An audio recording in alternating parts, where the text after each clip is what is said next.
আসসালামু আলাইকুম, কেমন আছেন সবাই? আবার এসে গেছে আপনাদের সঙ্গে আরো একটা নতুন রেসিপি নিয়ে। তো আজকের রেসিপি হলো দুধ কলার পুডিং।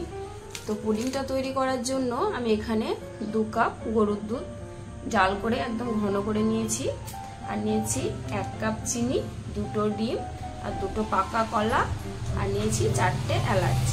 তো এই পুডিংটা বানানো খুবই সহজ এবং খেতেও খুব সুন্দর একটা স্বাস্থ্যকর খাবার।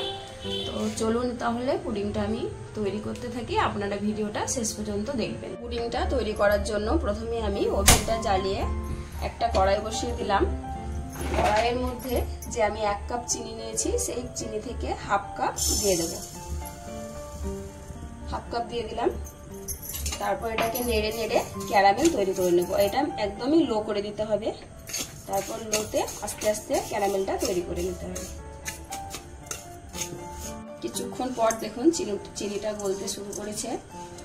আরো কিছুক্ষণ আমি নেড়ে চেড়ে একদম লালচে বাদামি করে ক্যারামেলটা তৈরি করে নেব। দেখুন এবার আমার ক্যারামেলটা তৈরি হয়ে গেছে। এবার আমি যে পাত্রতে পুডিংটা তৈরি করব সেই পাত্রটা নিয়ে নিয়েছি। সেই পাত্রটার মধ্যে আমি কিন্তু সঙ্গে সঙ্গে ক্যারামেলটা ঢেলে দেব।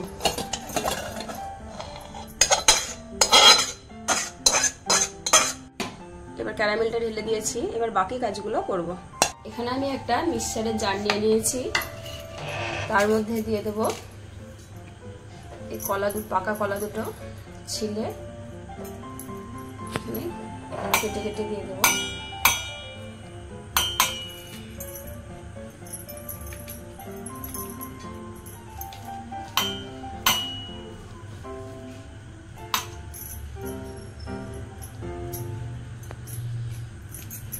আর দেব ডিম,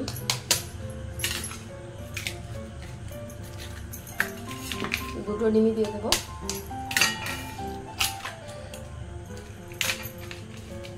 যে এলাচটা নিয়েছিলাম সেটা দিয়ে দেবো।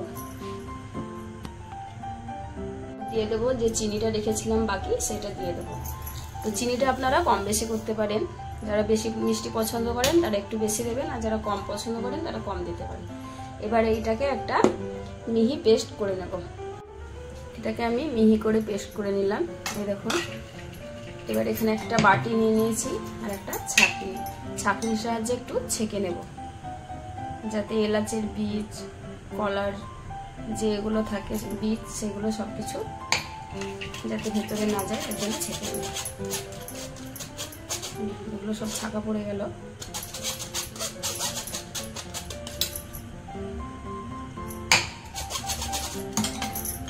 এবার যে দুধটা নিয়েছিলাম সেটা একটু এটার সঙ্গে ধুয়ে দিলাম।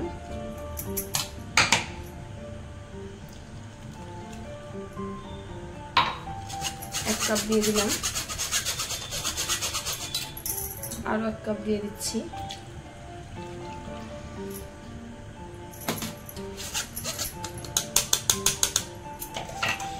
এবার এটা আমি হালকাভাবে একটু মিশিয়ে নেব।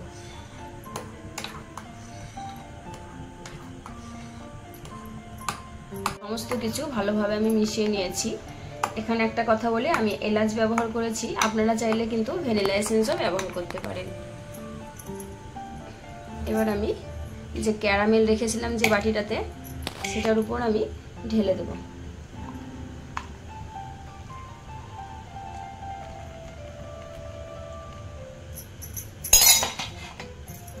ঢেলে নেওয়া হয়ে গেছে। এবার আমি বাকি কাজটা করব। আমি একটা কড়াইয়ে আগে থেকে জল ফোটাতে দিয়েছি, জলটা ফুটে গেছে। এবার একটা আমি স্ট্যান্ড দিয়ে দেব। তারপর আমি পুডিং এর পাত্রটা এর উপর বসিয়ে দিলাম। তারপর আমি ঢাকা দিয়ে দেব।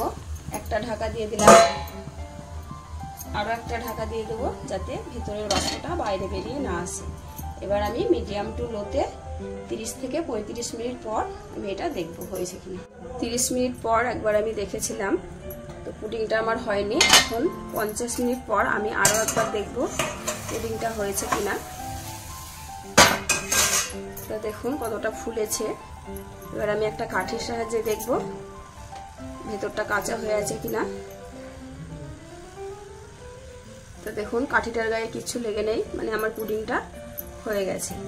এবার আমি ওভেনটা বন্ধ করে বাটিটা নামিয়ে আমি 30 মিনিট ঠান্ডা করে নেব। নর্মাল ফ্রিজে আমি 10 মিনিট ঠান্ডা করে নিয়েছি। তারপর আমি এই পুডিংটা বাটি থেকে ছাড়িয়ে নেব। তো এরকম একটা ছুরি নিয়েছি, ছুরির সাহায্যে সাইডগুলো একটু এরকম করে দেবো। তারপর বাটিটা উল্টে একটু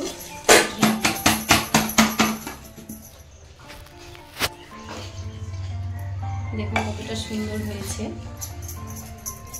কতটা সুন্দর লাগছে দেখতে। ছুরির সাহায্যে আমি কেটে দেখাচ্ছি কতটা সুন্দর হয়েছে।